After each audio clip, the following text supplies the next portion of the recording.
Right, guys. Fucking nice one, Jen. And this is I'm the world around you, and this is Pause for Thought on Threshold FM.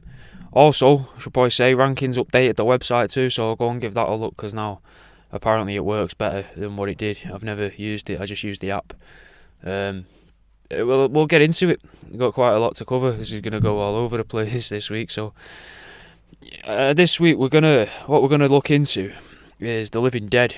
Now, as always, every week when I write this and study, research, write it up a bit, I always prepare the little introduction for it before I do any research or out like that. And I'll be dead honest, I don't know a lot about zombies and the living dead. Like, I know of zombies, obviously, and I know that in films and that there's references to voodoo in reference to zombies.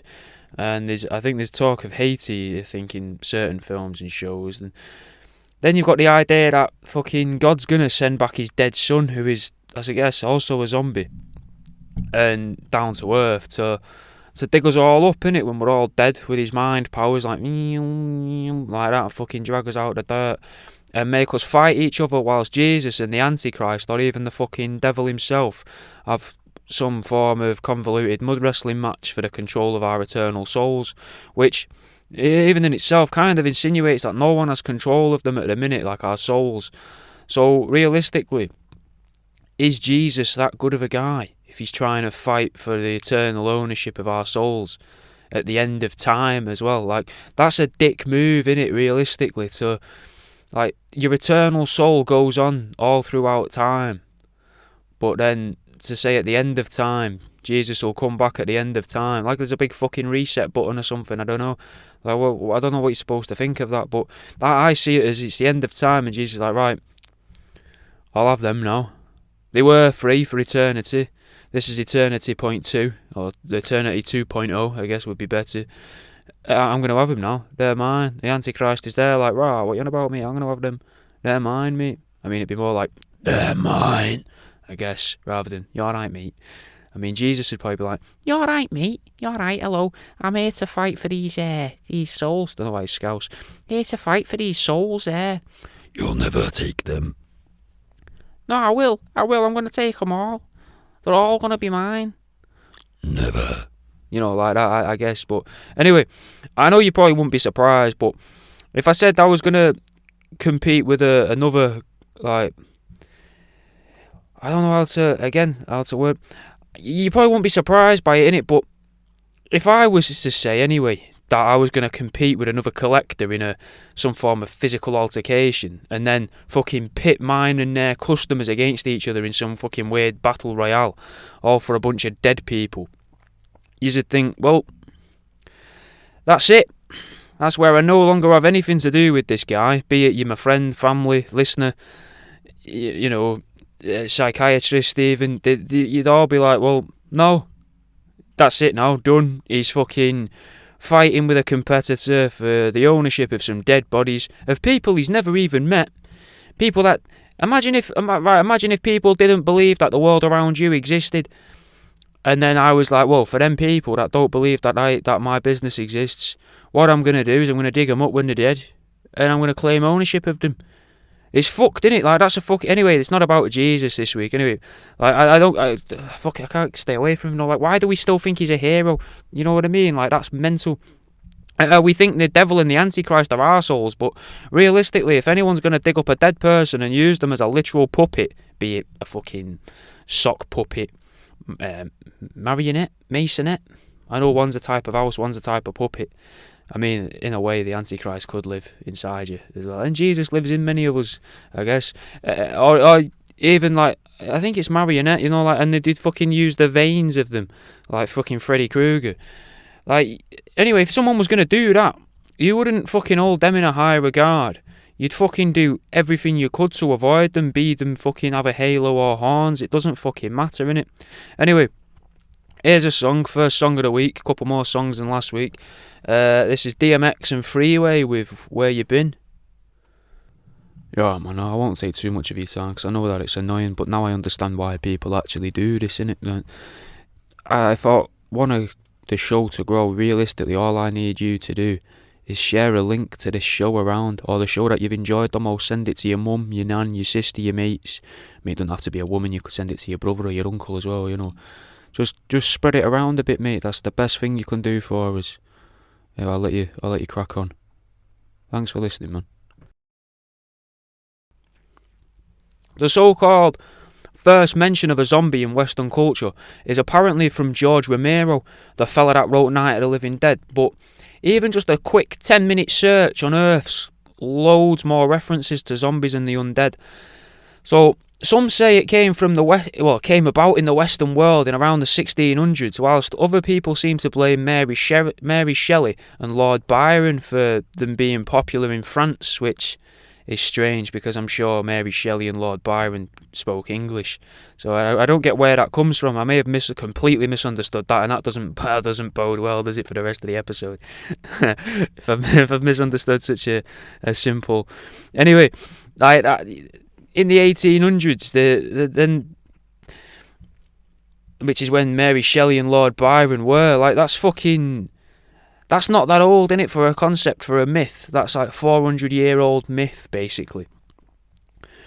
But the next sort of big thing with zombies, after the 1800s and Mary Shelley and that, supposedly, is the next big thing is World War I and World War II. Now, not like fucking Nazi zombies and that, and nothing like that. Trying to stick into the realms of reality, I mean, the whole concept of it, anyway, it adds to the some of the alternative historians' ideas that the world wars weren't simply about people wanting land and that there might have been a couple of wars about magic in some way or another. But again, this week's show's not about whether World War II was a fucking battle fought by the Greys and the Tall Whites, like fucking aliens, using our planet as some form of proxy war. It's about zombies and the undead and ghouls and that, And the word zombie seems to be French, so that kind of makes sense with the Mary Shelley thing and that. But it's also got similarities to older words in both Haiti and Africa. Now, obviously, Africa's fucking massive, and I couldn't find anything that went into the specifics of where in Africa it stems from, which is a shame. But it seems to relate either way to the human soul, which, again, in itself, seems to tie in with the Jesus story, innit, about the end of the world. Weirdly, the references to the soul seem odd to me, innit, because some stuff says it's the soulless body reanimated, whereas other things say it's the bodiless soul that makes the zombie. So it's very much the opposing thing makes the zombie, and the other thing is just left over. Apparently, at least according to the internet anyway, that there is, I don't know if it still goes on, practitioners of voodoo that are a bit naughty, not like naughty as in they've got an OnlyFans and they're slipping out a bit of testicle and stuff for, a couple of quid every now and then on Pornhub or something, or they're not flashing their tits to bus drivers to try and cause crashes when they're riding in a coach, or they're not going into shops and being like, show us your pubes, or out like that, not naughty in that way. Naughty as in bad, as in like potentially like nasty, like the same sort of way that Christianity gave way to Satanism kind of thing. That's how I'm taking it anyway. The yin and the yang, so to speak, and there it is, guys. About fucking 4 cultures I've managed to muddy together there in around 6-7 minutes. Oh, probably about 10 minutes in it with the songing, but still, that's got to be some form of record there, and it's going to set us nicely for the rest of the episode. It's setting us up perfectly. Anyway. Some of this stuff about the Haitians comes about from a book that came about in 1929, and that talked about Haitian cults that practice voodoo to create themselves thralls, which is basically like a mindless slave. Now, I'm guessing if there's any truth to all of this, then, any of it at all, not all of this, obviously there's going to be, there's not going to be truth to all of it, innit, but it's got to relate to these naughtier religious leaders that I mentioned before that are sometimes called Bokor. Like Bokor, not spelt like Bocker from Threshold FM. I mean, it's close, but it's not the same. It's as I say, Bokor rather than Bokeh. But I mean, the question here is Bokor trying to induce us into a brain dead state to take over our minds, and much like his namesake, capture the souls of the dead and trap them in bottles to sell them to people, or to just fucking keep our souls in bottles to increase his own power? We may never know, because Bokor was unavailable for question. He never answered my questions. It's It's almost like I never sent him any messages at all. Someone else, though, that had thralls, was Dracula. Now, many vampires in that seem to have thralls, at least in like games and films. And I mean, I've never read a storybook. I don't think I've read a storybook, not since I was a kid, But I bet they do. I bet they've got thralls in there as well, because that's where most stories come from in books. Now, vampires seem relevant because we have weird groups of religious fanatics in the UK and in America that do things that sound a lot like witchcraft to people, and a lot of the time, blood tends to allegedly be involved with them sort of ceremonies, or so we're told. But can we trust what we get told? More than likely not, innit, because there's part of me that thinks the concept of Dracula emerging from the seas on the British coast and taking over a building, or even building the castle in Whitby, it just seems a bit mental, innit? Not because he's immortal, or because he can transform into a bat at will and just fucking fly off into the sky, but purely because of wars. It seems like Western Europe, especially the UK and France, has always been at war amongst themselves, and then you've got the time when there was fucking loads of empires all knocking about. So was Dracula some form of propaganda? Something to scare people and make sure that any Eastern Europeans wouldn't be accepted into society at a risk of them being some form of vampire or something like that, Now, I know what you're thinking. What the fuck does this have to do with zombies? Well, that book that I mentioned, that was released in 1929, was released at a time when the United States were occupying Haiti. And if history truly, does repeat itself, then why wouldn't Americans use propaganda to scare people about the people they're imposing their will upon, which in itself is sort of magical, I guess, to be imposing your will. Not like magical as in Disney, though, then again, like, Disney is pretty dark historically, according to rumour, so fuck it, yeah, magical. Anyway, let's have another song. This is Cool G Rap, Big Noise, and a Large Professor with Naturally Born. So, we know that propaganda is powerful, and I reckon most stereotypes that we have stem from some form of successful, quote-unquote successful propaganda. There's always going to be a losing side in it, so it's not successful for both sides, I guess, propaganda-wise. But for all we know, all the information I've read about the Haitians could stem from propaganda, innit? And if it does, and you're listening to this thinking, fuck me, he's stupid, I am. I'm not a historian, innit? I'm just fucking Googling stuff and following where it leads, man. I'm a fucking taxidermist. And even then, I'm probably not even a particularly good one. Anyway, according to what I've read, even the Haitian beliefs of zombies, as in the dead coming back to be an eternal servant of the magician who brought their body to life, was in itself a myth perpetuated when slavery was rife in Haiti. Now, it's definitely got to be worth saying that according to what I've read, it seems that most of the people, if not most, I think the vast majority means most, doesn't it? I'm going to guess like 99% of the people involved in what I'm talking about here were all slaves themselves, just from different levels of the hierarchy that was within slaves. I don't know much about slaves. Anyway, the higher up slaves, the sort of enforcers, I guess, would threaten and intimidate the lower down slaves with zombification, allegedly. But that was supposedly just a way of stopping them from topping themselves, innit? So the higher ups would be like, well, you can't kill yourself because then you'll be a zombie and we'll have you forever, which is fucked. Like, that's like to think you could never escape, not even in death, mate. Imagine that. That's fucking fear. Like, that's mental. It's horrible. Like, in modern times, in tellings of zombies nowadays, it's usually science, innit, that's to blame rather than magic. So could this be what propaganda is aimed at now? Maybe people can't get away with such overt racism in their propaganda, but maybe it's aimed instead at like sort of socio-economic status. Because I'd regard scientists as people in a higher social class than me, as I'm sure the vast majority, if not all, of the listeners to at least this show will. Like, I don't aim highbrow.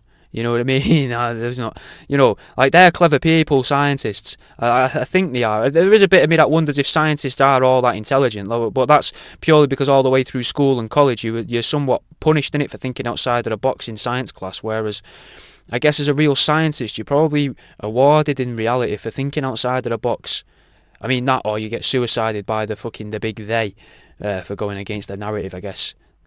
Swings and roundabouts, innit? Anyway, if people want people to be scared, then you need them to not understand something. And science is literally the science of understanding things that you don't understand. So by grouping all of the unknown under the umbrella term of science, it's a great way to sweep things under the rug. But that puts people on a pedestal, much like priests, monks and alchemists probably were, purely because they were understood by the masses to know more than everyone else, so they got looked up to. Anyway, my distrust for science isn't what I'm supposed to be talking about. Anyway, I'm trying my best to stay focused. What I'm trying to say is that barely anyone understands viruses, computer software, or funguses. Unless you're like Terence McKenna or Paul Stamets from the other week, innit? But that could be why Terence is dead. Did he not figure out... Did he, Well, we know that he supposedly figured out the stoned ape theory, but what about if he didn't only figure out the science behind the stoned ape theory, but also the science behind fungus and their impact on the human brain? Maybe the big they have redacted all of his research because he may have originally been interested in those spores that can fucking turn ants into the brain dead slaves, like fucking turns them into like transportation vessels, basically. I don't know how to explain it. I've read a fair bit about it, innit? Like fucking... The spores aren't riding the ants like a motorbike. Well, I guess they are kind of riding the ants like a motorbike. It's more like if you was to fuck a boat or a tractor. We'll go with a boat because it seems weird to think about fucking a tractor for some reason. I don't know why that feels more wrong than a boat, but it kind of does. Let me know in the Discord if you can figure out why that feels. Maybe because it's more dangerous. I don't know. You're probably more likely to catch something off a boat though than a tractor. Waterborne diseases. Like imagine that I've got a urinary tract infection. Or have you been sleeping around? Or no, I've just been fucking barges. Imagine the doctor's face, maybe. Anyway, so to be fair though, I'd say as well, a boat, like, it's generally speaking, like a boat, be it a barge or a speedboat, it's fucking asking for it, innit, really, in my opinion, anyway, so you've seduced your boat, and you've gotten it back to your jetty, and you've made your move, and you're in, it's a given, you're in. And I mean, speedboats, they've always got the tops off in it all the time, and most of them have anchors as well, so, I mean, what's an anchor other than a chain? Like, some people they have a thing for chains and that, so fucking asking for it, mate. But then again, saying that some people leave their dogs chained up outside Tesco and that, innit? So what is a Labrador on a chain outside of a scaled down supermarket if it isn't asking for it? Do you know what I mean, guys? Anyway, we was making our move on this boat, weren't we? So you've made your move, you've got it to the jetty, and you've brought it back to the marina, But you've been harbouring feelings for this vessel for months now, and all you can think about is dipping the eye whilst your boat is dead in the water. But you've got to be gentle. Ease your way into the estimated position and prepare to pour your man batter down the hatches. But first, you need all hands on deck. You've got to keep it all above board though, because if the boat says stop, you abandon ship, innit? If it's a more casual stop, then maybe just dial it back a bit. Maybe fiddle around with the booby hatch before returning to the cheeks or broadside. If the boat still isn't into it though, then maybe it's time to cut and run. Barge your way past all the onlookers and take yourself off for a haircut to change your identity. But if the vessel gets a bit flirty, maybe it's suggesting a nice soapy backwash, then you're fucking in, mate. You'll just have to fend off all those onlookers if that's the case. Because they might want a bit of the boat, because, in your mind, fucking docking's on the cards, mate. Maybe not dry docking, but, I mean, it depends on the boat itself, always ask your boat what it prefers, but some may not mind entering at the flank straight away, whereas, others might want to garble on your coxswain, or others might get a little groggy if you demand masthead. They may refuse because they're not very well rehearsed in head itself, but this sort of oral pleasure when they're not very well rehearsed in it anyway, we call that deadhead. But everyone is into different things, innit? So you got to bear in mind they might have never done it before. Let them have a go. Alright, take a moment, innit? Like, for you, everyone enjoys different things. Take a moment now, everyone listening, and especially the people in the Discord, take a moment now to ask yourself, are you a mid-boatman? Are you more of a narrowboat guy? Everyone's got a preference, innit? That's what I'm trying to say. So, anyway, you've teased the teats of the proverbial pig, you've up the pig, but the pig's like a metaphor here for the boat, for making love to the boat, for not making love to the boat. You're probably not gonna see it again, are you? But I mean, we're not trying to make out with a pig. What I'm trying to say is you've got to work your way to it. Like, if you was to kiss a pig, it wouldn't be a wise idea to just go straight in trying to tongue kiss a pig. It's probably going to rip your face off. But I imagine, I've never tried, but I imagine if you was to sort of, just suckle the teats and work your way up to the mouth, the pig may let you kiss it. It might be more inclined to let you kiss it. It might be fucking shocked, mate, and not have a clue what's going on. Speaking of which, like, where was I going with this?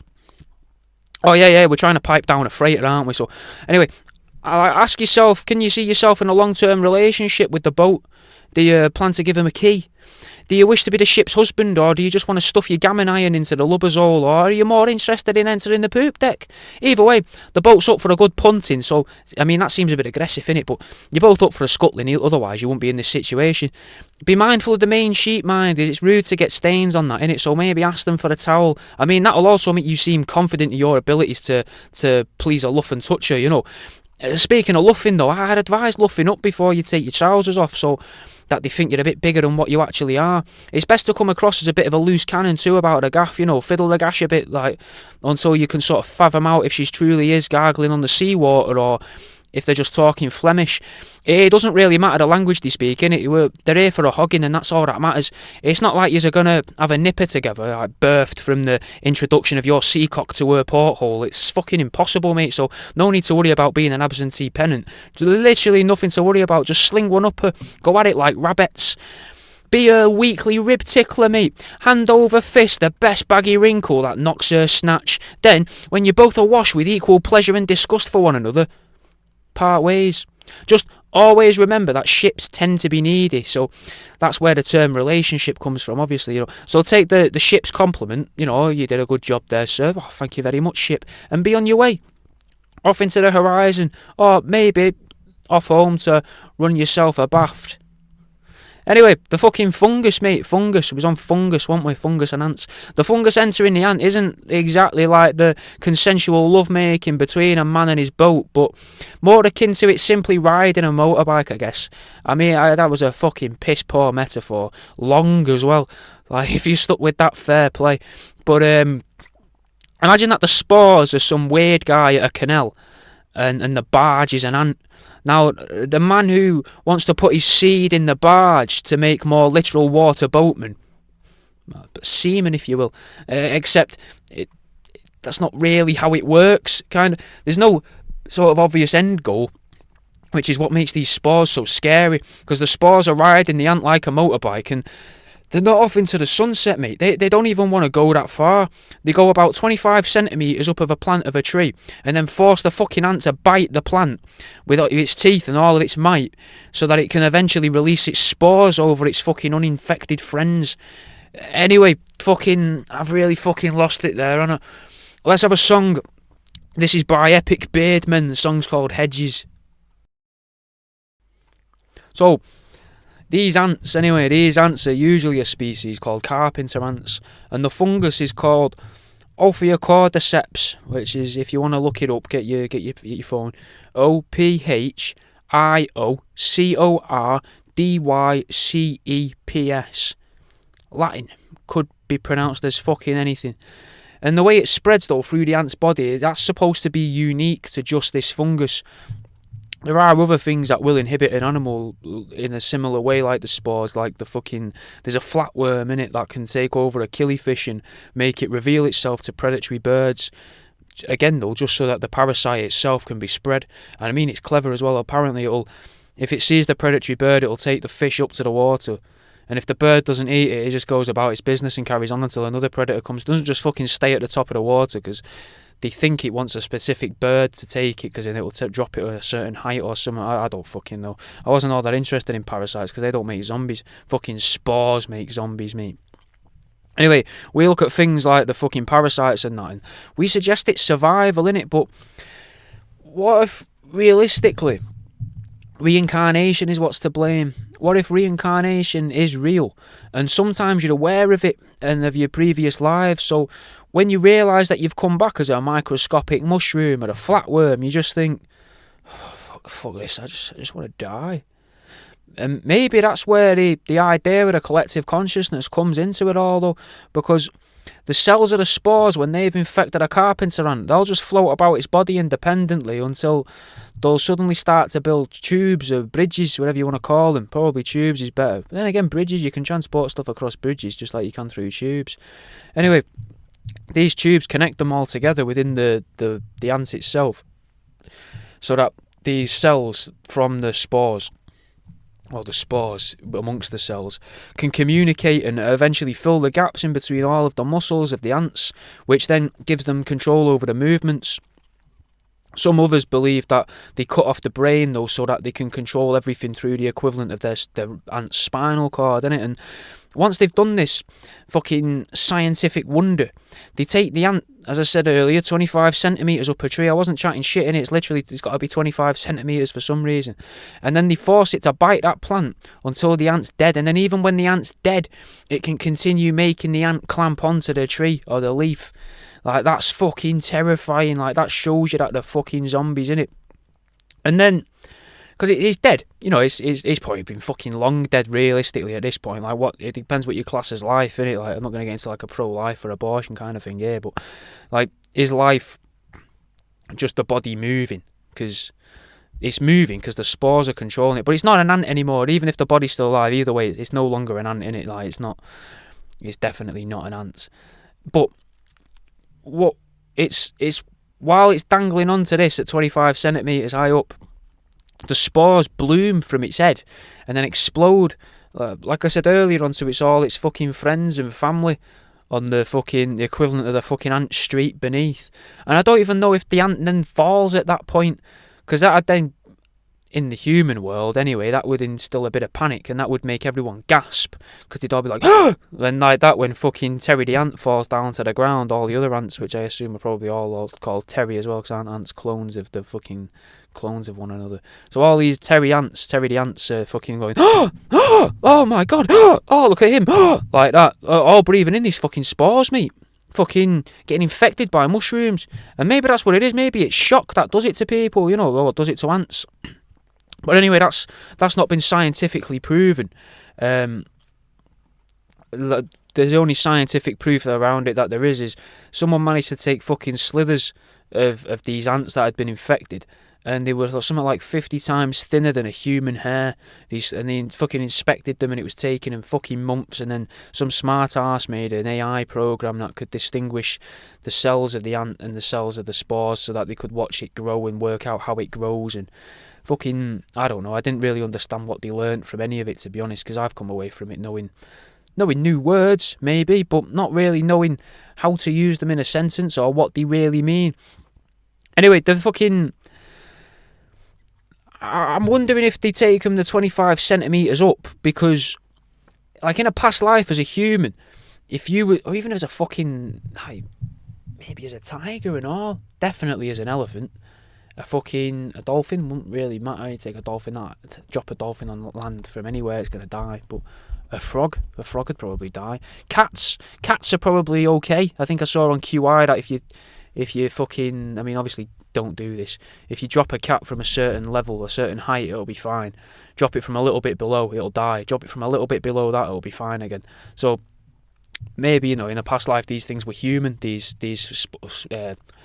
fungal spores. Spungle Fours sounds good though. If anyone wants a name of a band out or a fucking LP, Spungle Fours. Anyway, if you was to drop the equivalent of fucking 25 centimetres to an ant, which is, I say an ant's like a centimetre tall, so 25 times the height of you, that's a fucking skyscraper, realistically, innit? And if you jump off that, you're dead. So maybe that they just want to die, and in turn, by wanting to die, then that causes maybe more misery for more trapped souls, mate, because it's all about trapped souls, isn't it? Fucking zombies and that are trapped souls. So maybe if these mushrooms were just more docile, there'd be less of them and more of a different type of species in the area, which in itself alters evolution. Maybe evolution isn't survival of the fittest, but it's actually just selfish reincarnated souls that want to have hands again, just one more time. They want to have hands. They don't want to be a mushroom. They want hands and toes, maybe a dick and balls, you know. Maybe they want to feel what it's like to have one last shit before they fucking die again. Maybe then they'd happily become a tree, you know, if they can just have one more poo. Like, you don't know, do you? Like, it's hard to suggest. I mean, that sounds really immature, doesn't it, really, to say, oh, one more poo, but like, think about that. That's a simple pleasure, man. And if someone came up to you and said you could no longer ever do that again, you're going to think to yourself, oh, took all the mothers for granted. Like when a fucking, like, if your partner leaves you in it, and you know, then you're like, oh, I didn't realise how nice they actually were. So, you know, just to try and get it into reference for you, you know. Oh, but I know that's not necessary, innit? Either way, maybe maybe what could bring all this about, this so-called survival of the fittest, making these spores last longer. What if it was a change in the atmosphere, mate, like the Carrington event that I mentioned the other week? That could be to blame, innit? Maybe it allowed the souls trapped on Earth to interact with imagine like a computer server or whatever it is in the spirit world that contains all of the information about the spirits, the souls. And since then, all the fungi have been trying to top themselves, which holds a second truth as well, weirdly, because usually the funny people are the most interesting people. Well, the funny or funny and interesting, I guess.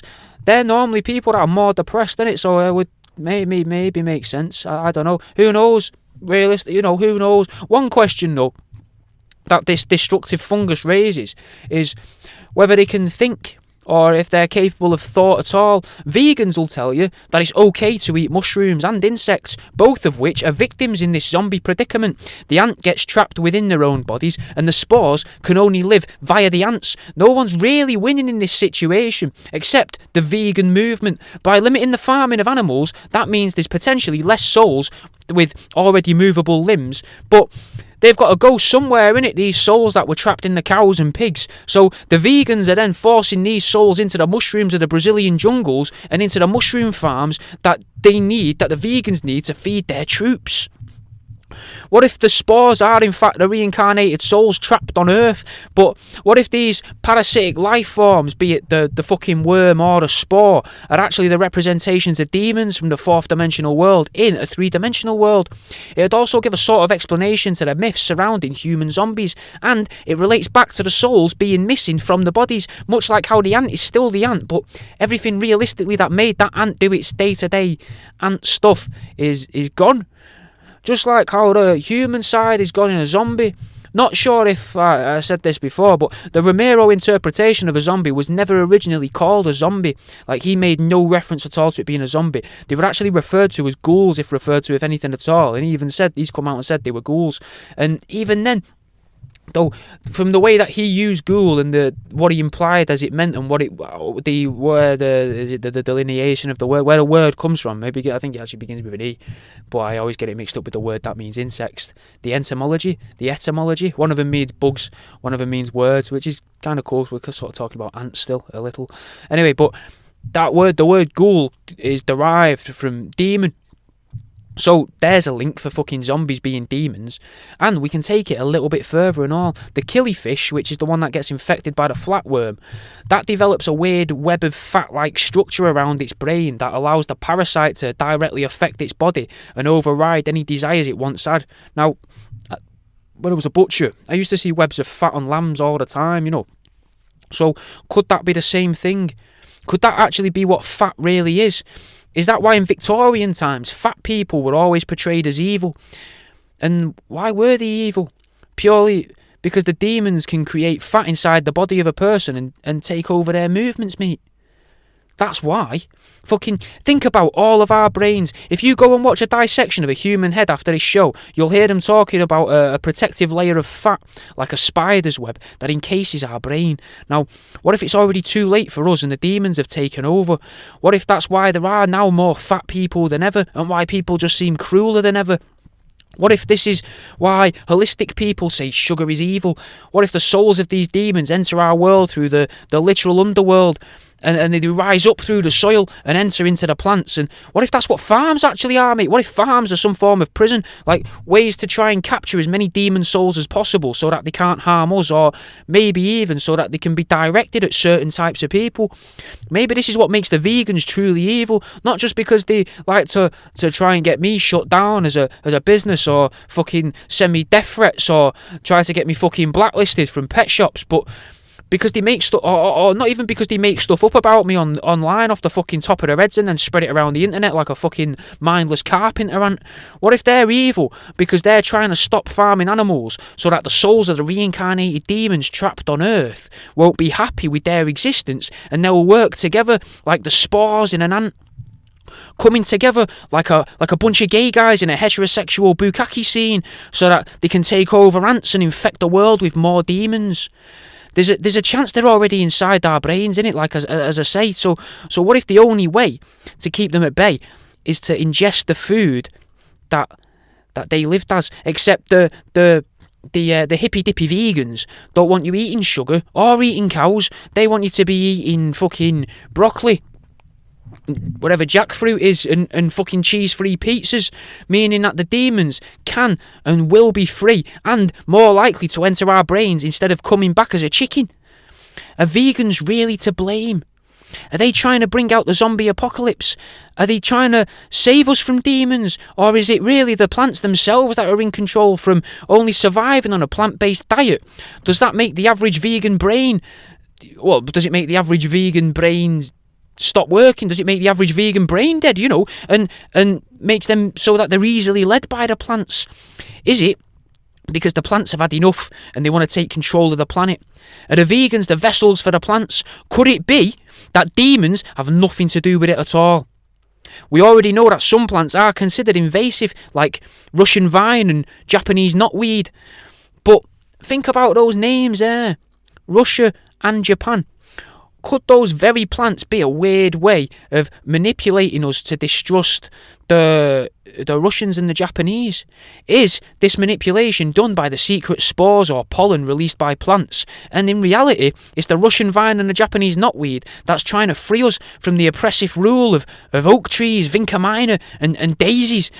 Because if we're not trying to save the plants, because the plants are making us save them, then evolutionarily speaking, which is always an hard word for me, why would we even bother to save daffodils? And that's all we got time for this week, guys. Leaving you with a lot of questions this week. I guess it's sort of a homework episode of sorts, innit? Check out the updated website, as I said, www.threshold.fm. And don't forget, tomorrow at 7, Thursday, every Thursday at 7 o'clock, it's me and Jimmy Bud live with Troof Seeking. Playing us out, we've got Cormega, Redman, Styles, P and AZ with Mars. I'll fucking see you in a bit. Thanks for listening.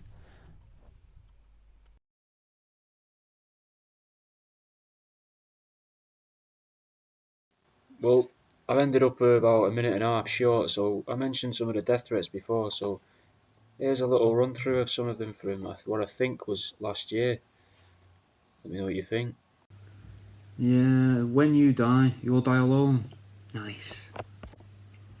I hope you die from this.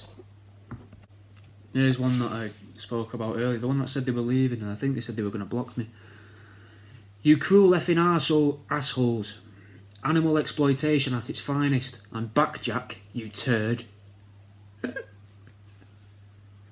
And then again, they come back immediately afterwards in a separate one saying, this guy is an absolute dick. Disgusting excuse for a human. His name is Jack. Jack the turd. Why the fuck would anyone want to buy that fucking shit? Get a life, you cunt. There's some weird racist remarks as well. I hadn't seen this one, I don't think. Are you Asian? And luckily someone's answered that with, are you racist? What? Why would my ethnicity have anything to do with this? One of the things people throw at me a lot is cognitive dissonance as an insult, and I don't understand why, because that means having two conflicting ideas that live in your head at once, and I don't show that anywhere. I haven't shown that anywhere, but they say that I do. And this person here actually shows some form of cognitive dissonance here. I'll use any form of animal, really. The only reason why I won't use people's pets is because I don't want to upset the people who own the pets. If you give me your dog and I turn Rover into I don't know, like a remote controlled digger, people are going to find that funny. I'm going to find that funny. I'm probably going to be pretty proud of myself because that'd be a cool thing to make. But you might see Rover and think, oh, he used to chase tennis balls for me. And that might make you sad. And I don't want to make you sad. Not over your